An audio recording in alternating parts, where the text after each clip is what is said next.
Bismillahirrahmanirrahim. Assalamualaikum warahmatullahi wabarakatuh.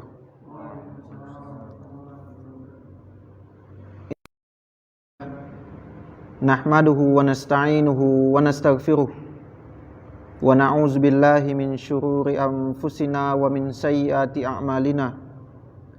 May yahdihillahu fala mudhillalah wa may yudlil fala hadiyalah. Asyhadu an la ilaha illallah wahdahu la syarikalah wa asyhadu anna Muhammadan abduhu wa rasuluhu alladzi la nabiyya ba'da. Allahumma shalli ala Muhammad wa ala ali Muhammad wa man tabi'ahum bi ihsanin ila yaumiddin. Qala Allah jalla wa ala fi kitabihil karim, ya ayyuhalladzina amanu taqullaha haqqa tuqatih wa la tamutunna illa wa antum muslimun.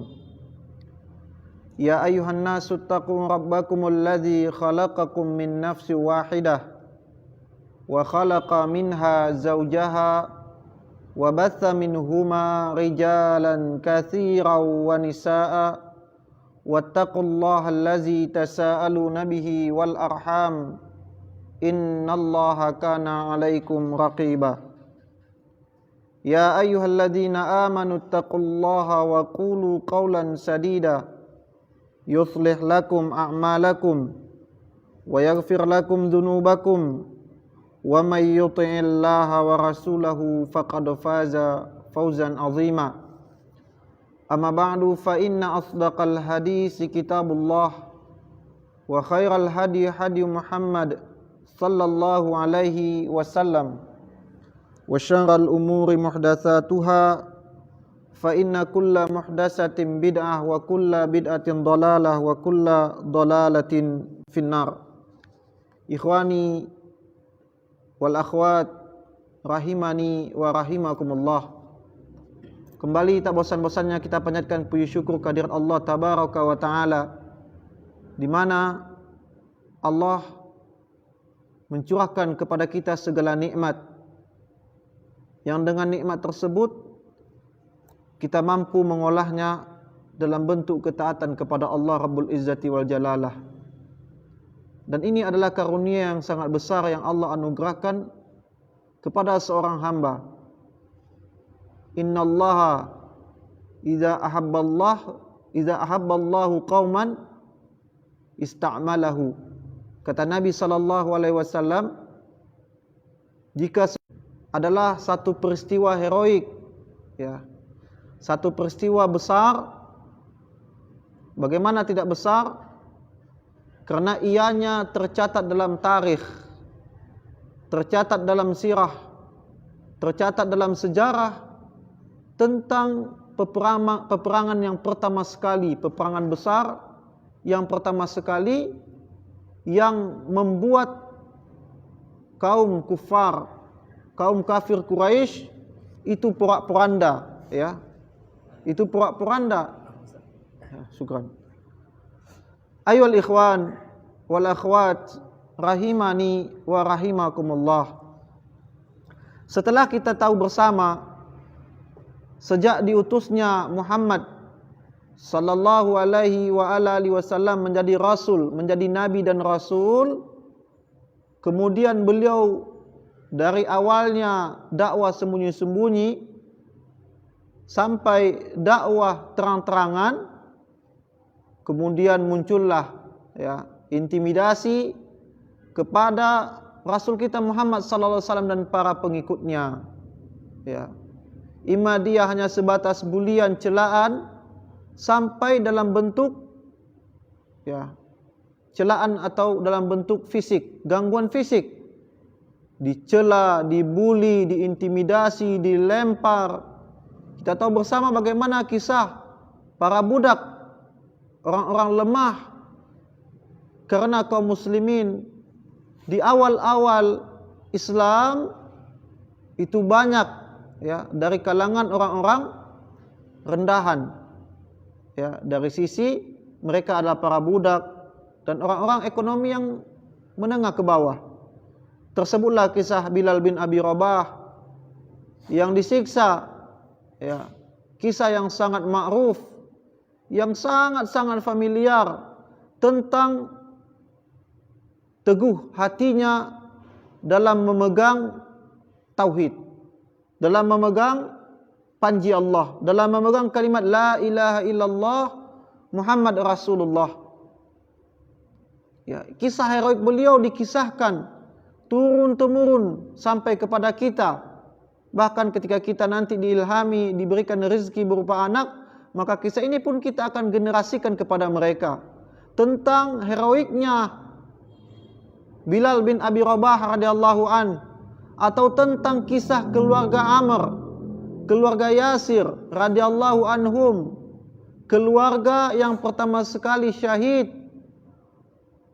Yasir dibunuh di depan anaknya, istri beliau dibunuh di hadapan Amr, ditombak kemaluannya menggunakan pelepah kurma yang kering.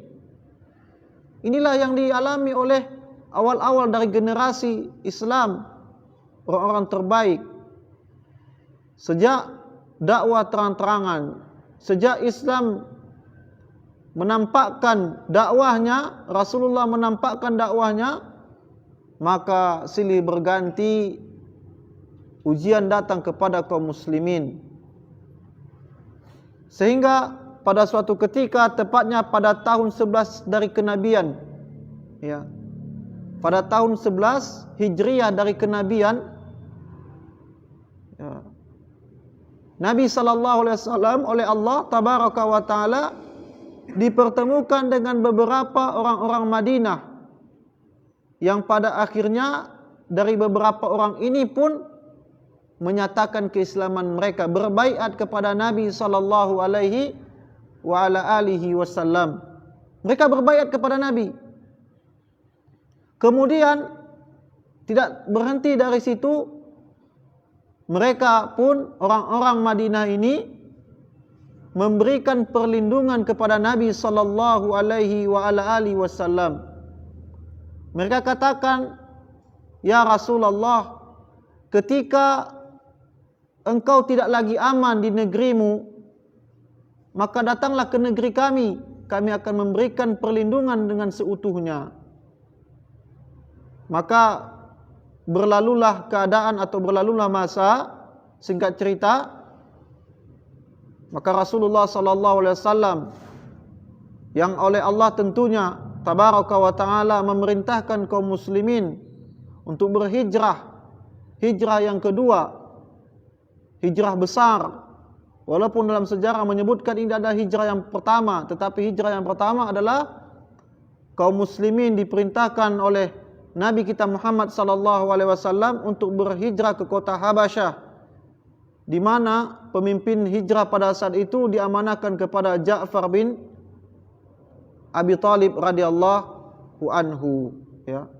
Maka hijrah besar ini, ya, diperintahkan oleh Allah Tabaraka wa Ta'ala kepada Nabi Muhammad sallallahu alaihi wasallam, sehingga pada tanggal 27 Safar dari tahun kenabian, tahun 14 kenabian, Nabi sallallahu alaihi wasallam bertolak dari kota Mekah menuju Madinah bersama sahabat beliau Abu Bakar As-Siddiq radhiyallahu an.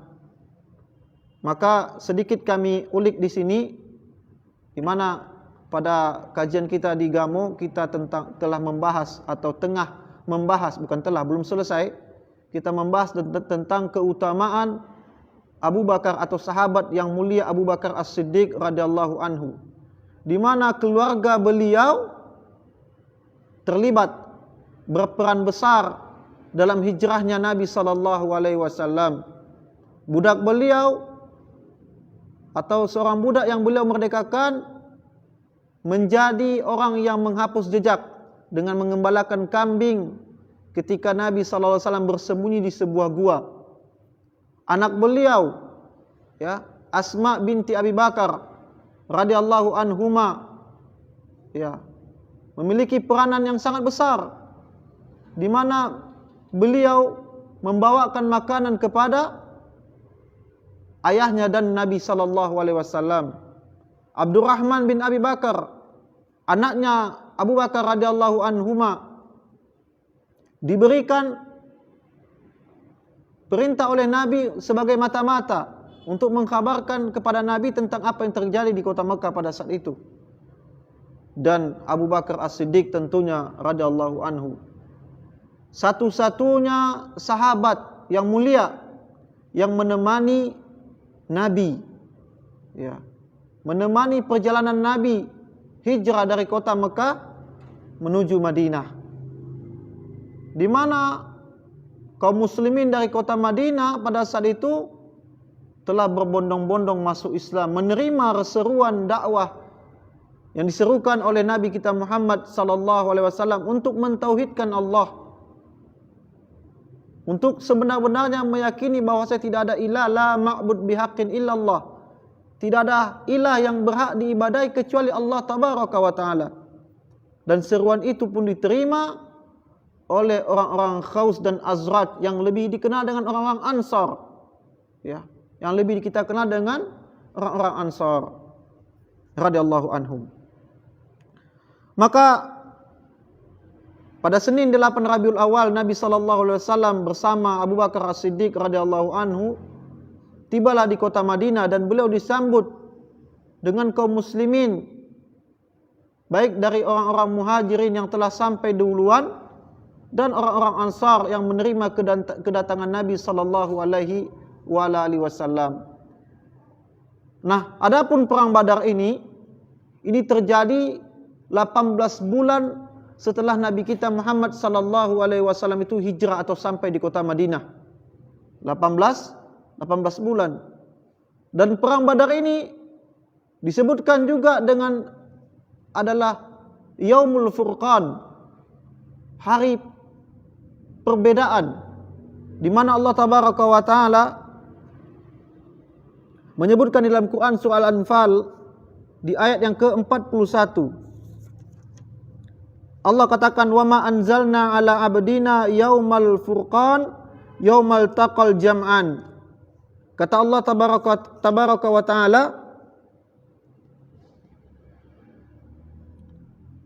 dan kepada apa yang kami turunkan kepada hamba kami, yakni Muhammad sallallahu alaihi wasallam, di hari Furqan, di hari pembeda bertemunya, atau di hari pembeda dari bertemunya dua pasukan.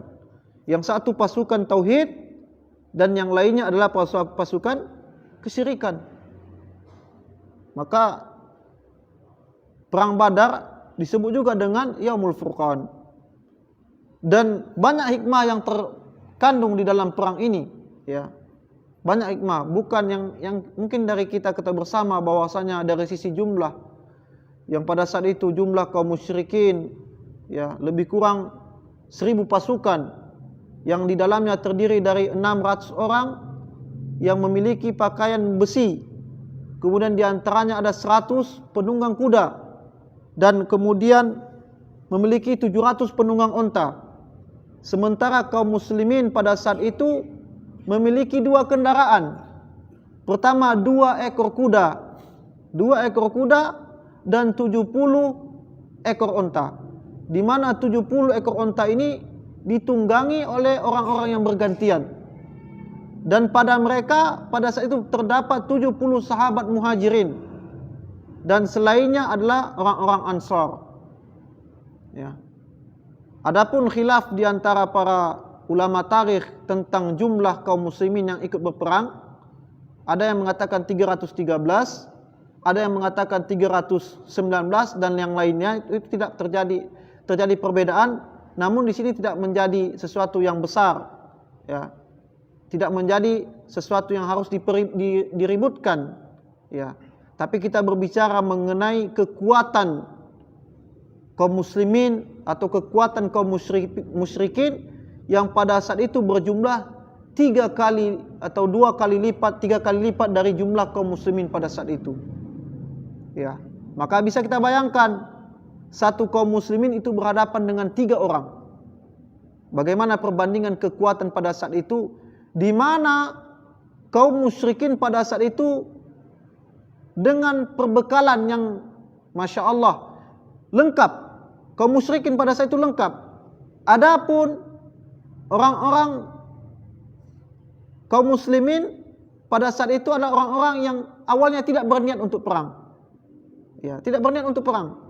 Maka kita akan kisahkan pada kesempatan yang berbahagia ini tentang awal terjadi perang Badar ini, dan kita akan melihat bagaimana janji Allah yang Allah anugerahkan kepada orang-orang yang beriman, di mana Nabi SAW sebelum kita kilas balik, sebelum masuk kepada perang Badar, karena perang Badar ini terjadi di bulan Ramadan, ya, di bulan Ramadan, perang Badar terjadi di bulan Ramadan. Maka beberapa bulan sebelumnya Nabi SAW mendengar tentang kafilah dagang, di mana kafilah dagang ini diketuai atau dipimpin oleh Abu Sufyan yang pada saat itu masih musyrik. Kita tahu bersama bahwasanya Abu Sufyan itu masuk Islam pada Fathu Mekah, pada penaklukan kota Mekah. Ya. Maka Abu Sufyan yang notabene adalah salah satu tokoh Quraisy, pentolan Quraisy, ya, bersama 40 orang mengawali beliau untuk membawa dagangnya ke Syam. Ya, dagangnya ke Syam. Kalau Syam sekarang boleh dikatakan itu Yaman, ya, Yordan dan Palestina sekitarnya. Ada beberapa negara yang termasuk dari negeri Syam pada saat itu.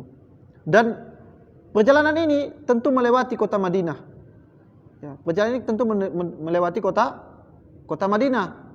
Maka ketika Nabi SAW mendengar akan lewatnya kafilah dagang ini, maka Nabi SAW bersama 50 sahabat beliau radhiyallahu anhum, ya, ingin datang menemui atau ingin menjarah, ya, ingin mengambil apa yang mereka bawa pada saat itu. Kenapa? Ada dua alasan, ya, kenapa beliau ingin mengambil harta orang-orang kafir. Pertama, mereka mengambil itu karena mereka halal. Karena pertama adalah ini kaum musyrikin adalah kafir harbi. Kafir harbi yang dimana kafir harbi ini adalah halal darah dan hartanya. Yang kedua, tidak terjadi perjanjian damai antara kaum musyrikin dengan kaum muslimin. Karena setelah hijrahnya Nabi SAW ke kota Madinah, itu terus sekali terjadi gesekan. Berapa kali mereka melakukan upaya untuk menghasut orang-orang Madinah pada saat itu untuk mengeluarkan Rasulullah bersama kaumnya pada saat itu. Ya, tapi kita tahu bersama bagaimana Nabi SAW sebelum perang Badar, beliau mendatangi kabilah-kabilah atau kaum-kaum kecil sekitaran kota Madinah untuk memberikan, ya, baiat mereka kepada Nabi SAW, atau sekurang-kurangnya tidak memerangi dan membantu orang-orang musyrikin Mekah pada saat itu. Ya. Maka Nabi SAW tidak tinggal diam ketika berada di kota Madinah. Taib, ikhwanil kiram wal akhwati al karimat, rahimani wa rahimakumullah. Maka ketika Nabi SAW bersama 50 sahabatnya mendatangi tempat yang diyakini sebagai tempat datangnya kafilah dagang dari Mekah menuju Syam, ternyata ketika Nabi sampai di tempat tersebut, kafilah ini telah berlalu beberapa hari yang lalu. Artinya tidak bertemu dengan Nabi SAW. Maka 3 bulan setelah kejadian ini, tepatnya di bulan Ramadan, ya, Nabi mendapatkan kabar dari informasi beliau, ya, dari mata-mata beliau akan pulangnya, ya, kafilah dagang Abu Sufyan, di mana beliau pada saat itu membawa 1000 ekor unta, di mana di atasnya itu terdapat kekayaan lebih kurang 50.000 dinar emas, ya. Jadi di antara tujuan Nabi SAW mengambil jarahan Abu Sufyan ini adalah ingin menyerang dari sisi psikis, menyerang dari sisi ekonomi orang-orang Makkah Quraisy pada saat itu, oleh orang-orang kafir Quraisy pada saat itu. Sehingga ketika ini diambil, maka ekonomi mereka akan mendapat imbasnya. Ya, ini yang dilakukan oleh Rasul sallallahu alaihi wasallam. Ya, karena bukan main 50.000 dinar emas itu bukan main mahalnya. Ya, bisa memiskinkan mereka pada saat itu. Maka ala kulli hal Abu Sufyan juga tidak tinggal diam. Beliau memiliki mata-mata. Ya, beliau memiliki orang suruhan. Ketika mendapati kabar dari mata-mata Abu Sufyan akan datangnya ya para sahabat, yang mana pada saat itu sahabat yang mendatangi tempat ini berjumlah 313 ya, menurut kesepakatan ulama tarikh ya, yang banyak menyebutkan bahwasanya kaum muslimin sahabat pada saat perang Badar itu berjumlah 313 ya. Ini tidak menjadi patokan bagi kita bahwasanya 313 adalah angka keramat dan semisalnya ya. Ini tidak menjadi, karena kita berbicara mengenai apa yang terkandung dalam perang Badar ini ya. Maka di saat perang Badar ini terjadi, Nabi SAW tidak mencela orang-orang yang tidak ikut berperang pada saat itu. Karena niatnya Nabi tidak untuk berperang. Hal itu ditandai dengan Nabi tidak membawa perbekalan untuk berperang. Ya. Dan beberapa orang masih ada yang tinggal di kota Madinah pada saat itu. Ya. Jadi mereka membawa senjata seadanya saja. Ya. Sementara Quraisy, jadi ketika Abu Sufyan mendengar kabar bahwasanya rombongan Nabi mendatangi akan menyerang mereka, maka diutuslah salah seorang di antara mereka menyampaikan kabar kepada orang-orang Quraisy bahwasanya mereka akan dijarah hartanya, sehingga lebih kurang dari 1.000 orang dari orang-orang kafir pada saat itu yang dipimpin oleh Fir'aunnya umat ini. Siapa Fir'aunnya umat ini? Ya, Abu Jahal. Ya, itu Abu Jahal adalah Fir'aunnya umat ini. Beliau keluar dari kota Mekah, di mana Allah Tabaraka wa Ta'ala mengabadikan tentang keluarnya mereka ya, menuju Badar. Ya. Kata Allah Tabaraka wa Ta'ala dalam Quran surah Al-Anfal di ayat yang ke-47. Allah katakan, A'udzubillahi minasyaitonirrajim. Wala takunu kalladzina kharaju min diyarihim bataraw wa ria'an nas. Kata Allah Tabaraka wa Ta'ala, wala takunu kalladzina kharaju, dan janganlah kamu berlaku seperti orang-orang yang keluar dari kampungnya, wa yasudduna an sabilillah, keluar dari kampungnya dengan sombong. Kemudian apa yang mereka lakukan? Wa yasudduna an sabilillah, mereka dengan tujuan untuk mendatangi manusia untuk memerangi orang-orang yang mentauhidkan Allah, orang-orang yang berada di jalan Allah Tabaraka wa Ta'ala.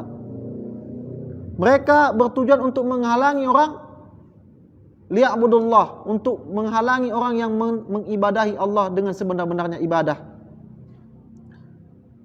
Allah abadikan mereka, dan kata Allah, dan ilmu Allah, wallahu bima ya'maluna muhit, dan ilmu Allah meliputi apa yang mereka kerjakan.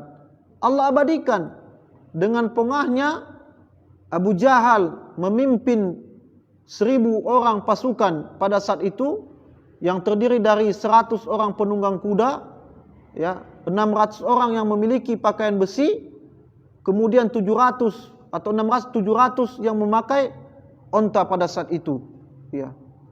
Kemudian Abu Sufyan pun melewati jalan yang tidak dilalui oleh Nabi sallallahu alaihi wasallam, sehingga perdagangan beliau atau bekal beliau yang beliau bawa dari Syam pada saat itu selamat, tidak bertemu dengan Nabi sallallahu alaihi wasallam. Maka dikirim lagi utusan kepada orang Quraisy bahwasanya dagangan mereka atau harta-harta Quraisy itu telah selamat. Tapi dengan pongah dan angkuhnya Abu Jahal mengatakan, tidak, kita akan tetap keluar.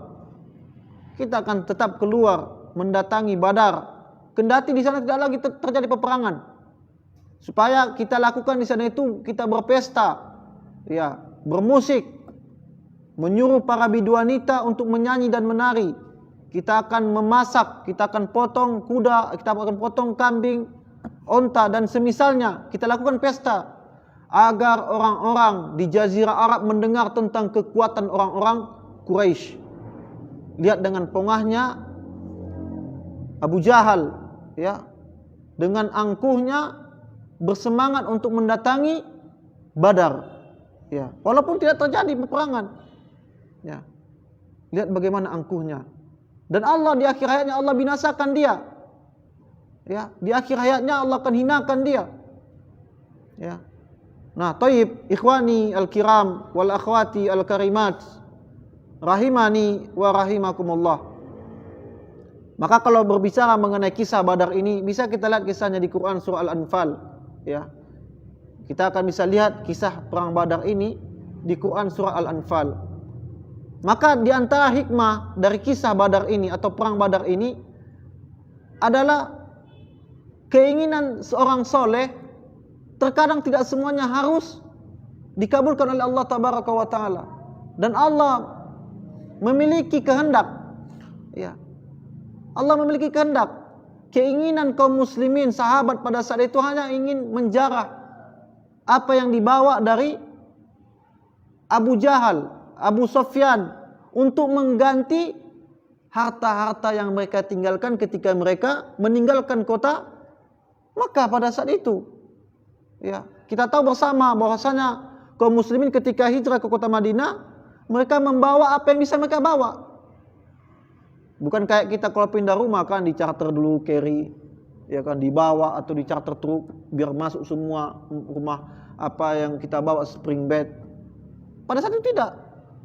Ya, pada saat itu tidak. Jadi para sahabat membawa apa yang bisa mereka bawa. Ada yang cuma membawa apa yang dia pakai saja. Lihat bagaimana Abdurrahman bin Auf tidak memiliki apa-apa ketika beliau masuk kota Madinah setibanya dari kota Mekah. Padahal beliau salah satu pemuka atau orang yang dipandang memiliki banyak harta di kota Mekah pada saat itu. Yang membuktikan bahwasanya kaum muslimin pada saat itu tidak membawa apa-apa, sedikit membawa ketika mereka berhijrah dari kota Mekah menuju Madinah. Jadi keinginan atau niat Rasulullah SAW semata-mata untuk mencegah atau mengambil harta yang dibawa oleh kafilah dagang Abu Sufyan pada saat itu. Ya, tidak lebih dari itu. Tapi yang terjadi, kehendak Allah yang berlaku. Allah pertemukan, ya, orang-orang yang memiliki keimanan di hatinya dengan orang-orang yang di hatinya memiliki rasa pongah, rasa sombong di hadapan Allah dan Rasulnya sallallahu alaihi wa ala alihi wasallam. Maka terkait juga dengan perang Badar ini, Allah Tabaraka wa Ta'ala telah mengizinkan Nabinya Muhammad sallallahu alaihi wasallam untuk membolehkan peperangan. Hal ini termaktub dalam firman Allah Quran surah Al-Hajj ayat 33. Uzina lilladzina yuqataluna bi annahum zulimu. Telah diizinkan kepada orang-orang yang diperangi dengan zalim, yang dimusuhi, yang diperangi dengan zalim. Siapa mereka? Kaum muslimin. Siapa yang memerangi? Kaum musyrikin. Ya. Wa annallaha ala nasrihim laqadir. Dan sungguh Allah itu adalah orang-orang, sungguh Allah itu adalah sebaik-baik pemberi pertolongan. Ya. Allah mengizinkan kaum muslimin untuk berperang, ya, dan Allah memberikan janji kemenangan, ya. Lihat ya, dari Allah memberikan janji yang Allah janjikan kepada Nabi sallallahu alaihi wasallam, maka janji ini pun diulang-ulang oleh Nabi sallallahu alaihi wasallam ketika berkecamuk perang yang dahsyat. Ya. Nabi sallallahu alaihi wasallam berdoa kepada Allah, "Ya Allah, aku menuntut janjimu kepadaku dengan memberikan atasku kemenangan." Ya. Di mana engkau telah menjanjikan kepadaku kemenangan pada hari ini. Lihat bagaimana Nabi SAW, ya, sampai ketika beliau berdoa pada saat itu membuat sorban beliau itu terjatuh sehingga dipungut lagi oleh Abu Bakar As-Siddiq radhiyallahu anhu. Sampai Abu Bakar As-Siddiq menenangkan Nabi, "Ya Rasulullah, cukup. Ya, sesungguhnya engkau telah meminta dengan sepenuh-penuh pinta kepada Allah." Ya, bagaimana takarubnya kedekatan antara Allah dan antara Nabi kita Muhammad sallallahu alaihi wasallam dengan Allah tabaraka wa taala. Yang ketika Nabi sallallahu alaihi wasallam meminta, tidak mungkin tidak diijabah oleh Allah tabaraka wa taala. Ya. Sampai datang pertolongan Allah kepada pasukan kaum muslimin pada saat itu. Ayyuhal ikhwan wal akhwat rahimani wa rahimakumullah. Kemudian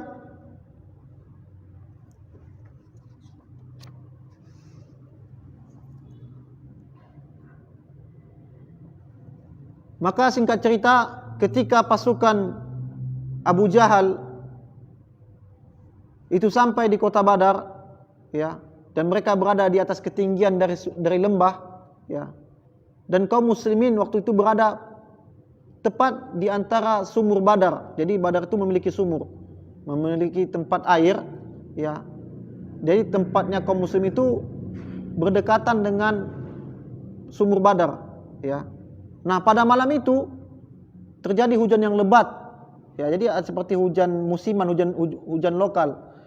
Pada tempatnya orang-orang Quraisy pada saat itu turun hujan yang sangat besar, sehingga tidak memungkinkan mereka untuk mendekati tempat air, ya. Tapi kaum muslimin pada saat itu Allah turunkan hujan yang tidak deras, sehingga membuat pasir tadi itu menjadi, kalau kita lewat di namanya pasir, ya kan, itu tertancap kaki kita. Tapi ketika datang air hujan membuat kita itu pasir itu menjadi keras. Sehingga Allah berikan ketenangan dengan turunnya hujan pada saat itu, ya. Maka ikhwani wal akhwat al-karim rahimani wa rahimakumullah. Pada malam peperangan itu atau malam sebelum terjadi peperangan, ya, Allah tabaraka wa taala menjadikan kantuk yang teramat sangat kuat kepada para sahabat ridwanullah alaihim jami'an, sehingga mereka tertidur kecuali Nabi sallallahu alaihi wasallam yang malam hari itu menghabiskan semalam suntuk untuk berdoa kepada Allah tabaraka wa taala, ya, ditemani oleh sahabat Abu Bakar As-Siddiq radhiyallahu anhu, ya. Adapun yang lainnya, Ali mengkisahkan bahwasanya seluruh kami itu tertidur. Allah jadikan ketentraman pada hati-hati kaum muslimin, dan Allah jadikan kecemasan teramat sangat kepada pasukan kaum musyrikin. Ya, cemas. Ya, kita kalau tahu bakal akan berperang besoknya itu kita sulit mungkin tidur itu. Tapi para sahabat diberikan rasa ketenangan sehingga mereka bisa istirahat full, ya, sebelum terjadi peperangan yang teramat sangat dahsyat, ya. Karena sebelum terjadinya peperangan Badar ini, ikhwani wal akhwati rahimani wa rahimakumullah, keadaan kaum muslimin di kota Madinah pada saat itu tertidur dengan memeluk senjata. Di samping mereka itu, setiap mereka tertidur itu mereka berjaga-jaga, ya, di samping mereka memiliki senjata, takut kalau kaum musyrikin maka akan mendatangi mereka dengan tiba-tiba, ya. Maka pada perang malam hari sebelum terjadinya perang besar di esok paginya, ya, di Kamis malam atau di malam Jumat di bulan Ramadan, para sahabat seluruhnya tertidur, diberikan rasa kantuk oleh Allah tabaraka wa taala. Dan ini juga dikisahkan oleh Allah di dalam Al-Quran surah Al-Anfal. Allah mengatakan di Quran surah Al-Anfal ayat 11, ingatlah ketika Allah membuat kamu mengantuk, ya, untuk memberi ketentraman darinya, dan Allah menurunkan air hujan dari langit kepadamu untuk menyucikan kamu dengan hujan itu dan menghilangkan gangguan-gangguan setan dari dirimu, dan untuk menguatkan hatimu serta memperteguh telapak kakimu untuk teguh pendirian. Allah berikan turun hujan untuk ketenangan pada kaum muslimin. Dan menarik pada momen ini, di mana Nabi SAW ketika akan mendekati sumur atau mendekati tempat air, maka terjadi dialog antara sahabat Hubab bin Munzir radhiyallahu an. Ya, beliau terjadi dialog, dan di mana sahabat ini bertanya kepada Nabi SAW, ya Rasulullah, apakah kita mendekati sumur ini atau sumber air ini itu karena wahyu atau bukan, atau karena taktik perang? Maka kata Rasul, ini karena taktik perang, bukan wahyu.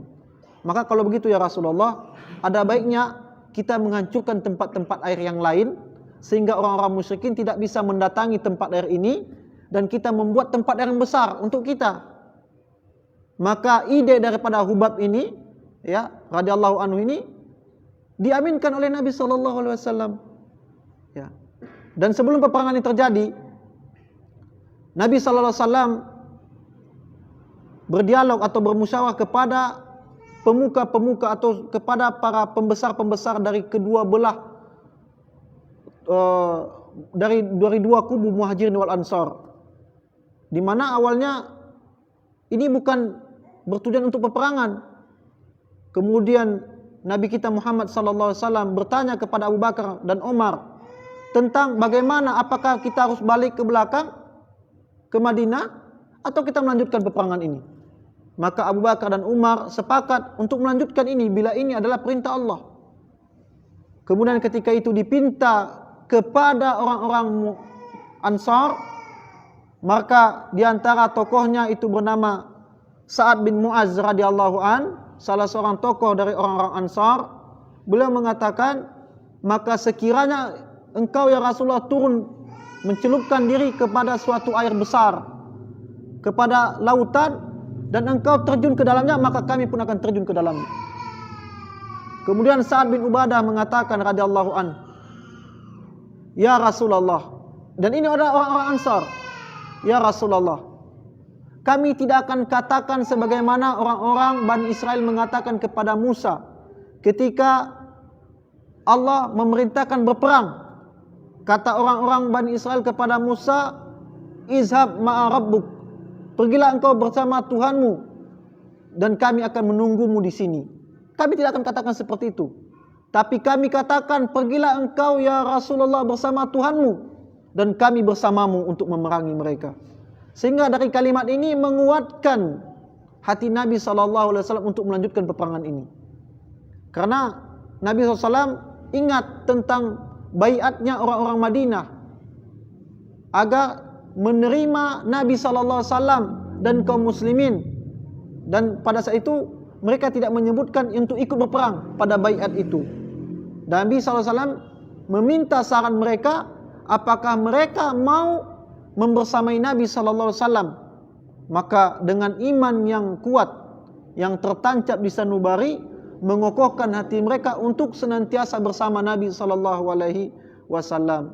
Dan di antara saran daripada Sa'ad bin Mu'az ini adalah berkata kepada Nabi SAW untuk membuatkan kemah kepada Nabi, sehingga dengan kemah tersebut kalau terjadi sesuatu yang tidak mereka inginkan, maka mereka menginginkan keamanan pribadi dari Nabi SAW.